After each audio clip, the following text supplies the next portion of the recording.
Hello दोस्तों, आज जो मैं आपको कहानी सुनाने जा रही हूँ ये कहानी है लाल साड़ी की।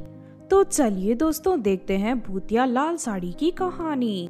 एक बार की बात है, कविता नाम की एक लड़की अपने पति के साथ कार में कहीं जा रही थी, लेकिन तभी अचानक कार का संतुलन बिगड़ जाता है और कार एक बड़े पेड़ से जा टकराती है, जिस वजह से कविता और उसके पति बुरी तरह घायल हो जाते हैं।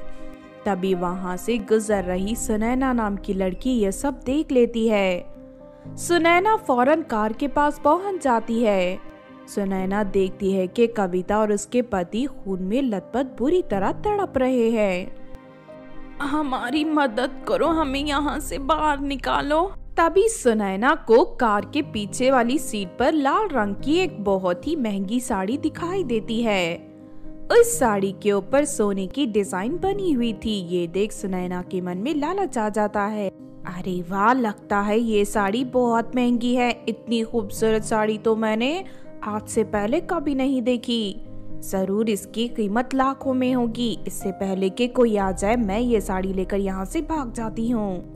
उसके बाद सुनैना कार में रखी साड़ी उठाकर वहां से चली जाती है। कविता मदद के लिए सुनैना को बहुत आवाज देती है, लेकिन सुनैना उसकी एक नहीं सुनती और वहां से भाग जाती है। बुरी तरह घायल होने की वजह से थोड़ी ही देर में कविता और उसके पति की मौत हो जाती है।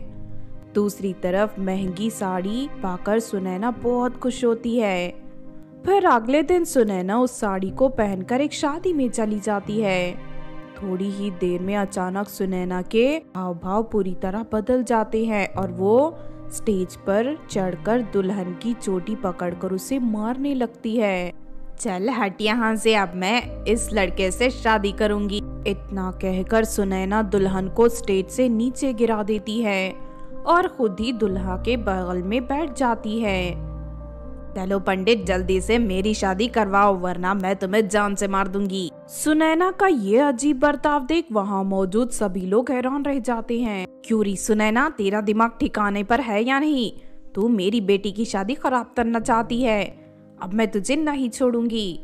उसके बाद लड़की के परिवार वाले मिलकर सुनैना की खूब पिटाई करते हैं और उसे उठाकर बाहर सड़क पर फेंक देते हैं। थोड़ी देर के बाद अचानक सुनैना होश में आ जाती है। अरे अचानक मुझे क्या हो गया था? मैं इस तरह उल्टी सीधी हरकतें क्यों कर रही थी? लगता है ये सब इस लाल साड़ी की वजह से हो रहा है। अब मैं इसे बिल्कुल अपने पास नहीं रखूंगी। फिर अगले दिन सुनैना लाल साड़ी को गांव से बाहर फेंककर चली जाती है, लेकिन सुनैना के जाते ही वो साड़ी हवा में उड़ती हुई दूर एक आम के पेड़ के ऊपर पहुंच जाती है। तभी वहां से गुजर रही दीपाली नाम की एक लड़की की नजर साड़ी पर पड़ती है। दीपाली साड़ी की चमक देख खुश हो जाती है और फौरन उस पेड़ से उतारकर अपने घर ले जाती है। अगले दिन दीपाली उस साड़ी को पहनकर गांव में घूमने लगती है। तभी उसकी कुछ सहेलियां उसके पास आकर साड़ी की तारीफ करने लगती हैं। लेकिन अगले ही पल दीपाली की आंखें गुस्से से लाल हो जाती हैं और वो सैंडल उतारकर अपनी सहेलियों को मारने लगती है। अरे दीपाली, तू पागल हो गई है क्या? हमें इस तरह क्यों मार रही है? मैं तुम में से किसी को जिंदा नहीं छोड़ूंगी। उसके बाद दीपाली उन सभी लड़कियों को सड़क के किनारे कीचड़ में गिरा देती है और उन्हें मारने के लिए एक बड़ा सा पत्थर उठा लेती है। लेकिन तभी गांव के दूसरे लोग आकर दीपाली को रोक लेते हैं। ये देख दीपाली को बहुत गुस्सा आता है और वो उन लोगों के चेहरे पर अपने नाखूनों से वार करके उन्हें घायल कर देती है। उसके बाद दीपाली को काबू करने के लिए सभी लोग उसे रस्सियों से बांध देते हैं। तभी उस गांव में रहने वाला तांत्रिक वहां आ जाता है। उस लाल साड़ी पर नजर पड़ते ही तांत्रिक सारी बात समझ जाता है।